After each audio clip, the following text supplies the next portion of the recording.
حضرت عمر فاروق رضی اللہ تعالیٰ عنہ نے اپنے دور میں صحابہ کرام کو جمع کیا. اور یہیں پر ایک بہت بڑی غلط فہمی میں آپ کو دور کر دینا چاہتا ہوں. ہمارے حنفی بھائی یہ غلط فہمی زیادہ پھیلاتے ہیں. وہ یہ بتانے کی کوشش کرتے ہیں تراویح نبی کی سنت نہیں، عمر فاروق کی سنت ہے. اسلام میں سنت صرف ایک ہوتی ہے، وہ رسول کی سنت ہوتی ہے. سنت عمر فاروق کی، سنت عثمان غنی کی، سنت ابو بکر صدیق کی نہیں ہوتی، یاد رکھیں آپ. ہم حضرت ابو بکر صدیق، حضرت عمر فاروق، حضرت عثمان غنی سے یہ توقع رکھیں گے کہ انہوں نے نبی کی سنت کے مقابلے میں اپنی ایک سنت کھڑی کی ہوگی؟ نہیں، ایسا نہیں ہے میرے بھائی. تراویح نبی کی سنت ہے. عمر فاروق رضی اللہ تعالیٰ عنہ نے اس کو دوبارہ زندہ کیا ہے بس. اور اسی لیے علامہ البانی نے اتنی موٹی کتاب لکھی ہے صلاۃ التراویح کے نام سے.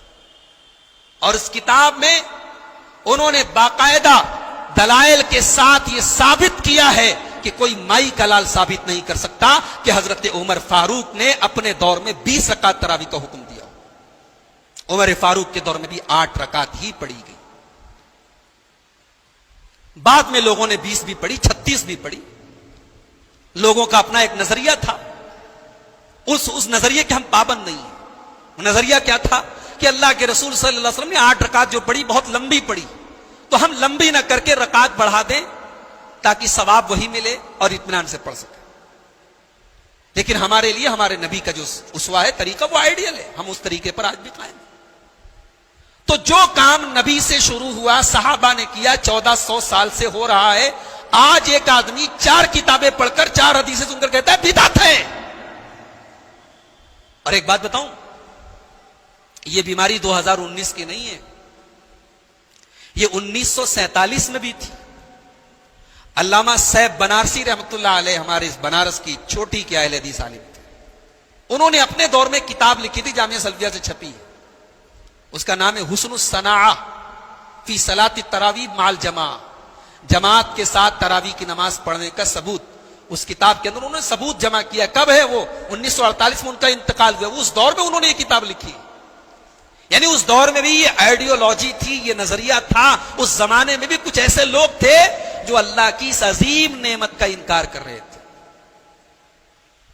تراویح ہمارے لیے، اچھا ایک بات پر آپ اور غور کیجیے. تہجد کی نماز تو اللہ کے رسول سال بھر پڑھتے تھے، مگر اس نماز کو پڑھنے کا صحابہ کا شوق دیکھیے. عام دنوں میں اللہ کے نبی جب تہجد پڑھتے تھے تو عام طور سے اکیلے پڑھتے تھے.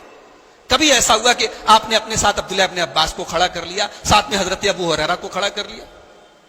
لیکن یہ نماز جس کو ہم تراویح کہتے ہیں، جو اللہ کے نبی نے 3 دن پڑھائی تھی، آپ حدیث کی کتابیں دیکھیے. صحابہ کرام اتنی بڑی تعداد میں آئے کہ مسجد فل ہو گئی.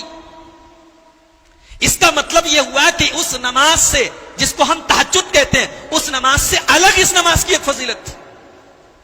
اگر تراویح نام کی کوئی چیز اسلام میں نہیں ہے تو مجھے بتاؤ اس حدیث کا کیا مطلب ہے جس میں اللہ کے نبی نے فرمایا من قام رمضان ایمانا واحتسابا غفر له ما تقدم من ذنبه. جس نے رمضان میں قیام اللیل کیا اس کے گناہ معاف ہو جائیں. اگر رمضان میں تراویح کا کوئی مطلب نہیں تو اس حدیث کا کیا جواب ہے آپ کے پاس جس میں اللہ کے نبی نے فرمایا من صلی مع الامام کتب له قیام لیلۃ حتی ینصرف. جس نے امام کے ساتھ رمضان کا قیام کیا، امام کے ساتھ رمضان میں تراویح پڑھی، امام کے ساتھ رمضان میں قیام اللیل کی نماز پڑھی، اس کو رات بھر نماز پڑھنے کا ثواب ملے. اسی لیے یاد رکھو، تراویح کی نماز ہم اکیلے پڑھ سکتے ہیں، جائز ہے، لیکن افضل ہے کہ امام کے ساتھ پڑھا جائے. اکیلے پڑھنے پر آپ کو رات بھر پڑھنے کا ثواب نہیں ملے گا. چاہے وہ طاق رات میں پڑھیں آپ، چاہے عام دنوں میں پڑھیں، پورے رمضان میں یہ فضیلت ہے. امام کے ساتھ پڑھنے کا ثواب زیادہ ہے. تو آج تراویح کا انکار ہو رہا ہے. تراویح بدعت ہے جناب. تراویح ثابت کہاں سے؟ نبی نے صرف 3 دن پڑھی.